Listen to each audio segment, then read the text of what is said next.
Good morning. Today I'd like to share with you a children's book. It's entitled The Big Orange Splot, and it's by Daniel Maness Pinkwater. Mr. Plumbean lived on a street where all the houses were the same. He liked it that way. So did everybody else on Mr. Plumbean's street.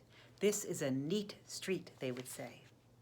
Then, one day, a seagull flew over Mr. Plumbean's house. He was carrying a can of bright orange paint. No one knows why. And he dropped the can, no one knows why, right over Mr. Plumbean's house. It made a big orange splot on Mr. Plumbean's house. Oh, too bad, everyone said. Mr. Plumbean will have to paint his house again. I suppose I will, said Mr. Plumbean. But he didn't paint his house right away. He looked at the big orange splot for a long time. Then he went about his business. The neighbors got tired of seeing that big orange splot.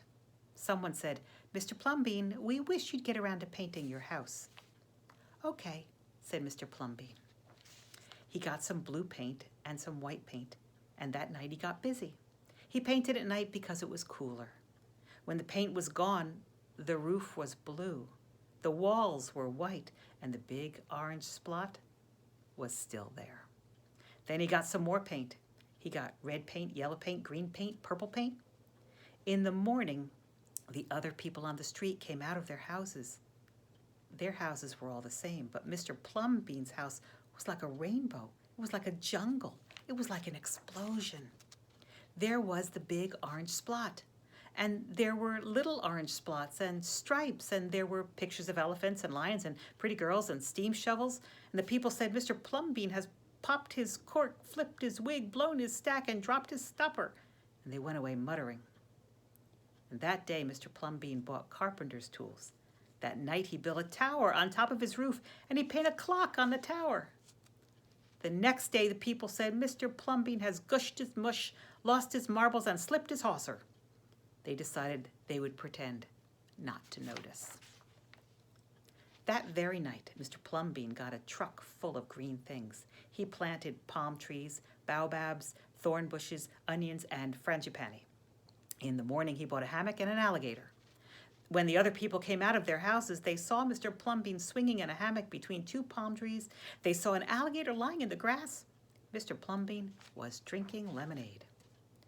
"Plumbean has gone too far. This used to be a neat street. Plumbean, what have you done to your house?" the people shouted. "My house is me, and I am it. My house is where I like to be, and it looks like all my dreams," Mr. Plumbean said. The people went away. They asked the man who lived next door to Mr. Plumbean to go and have a talk with him. Tell him that we all liked it here before he changed his house.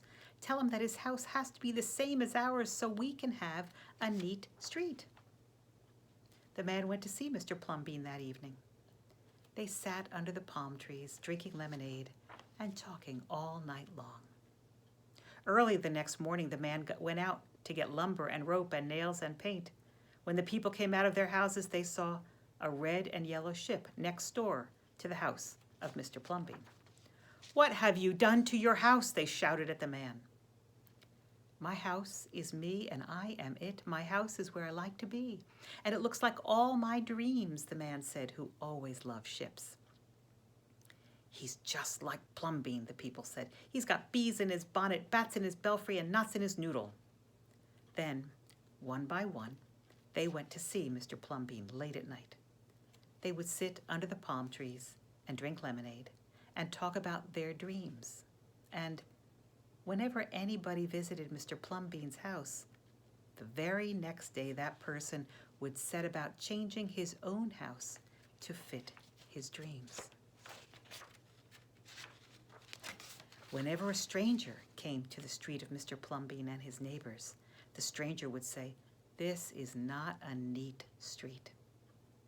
Then all the people would say, "Our street is us, and we are it.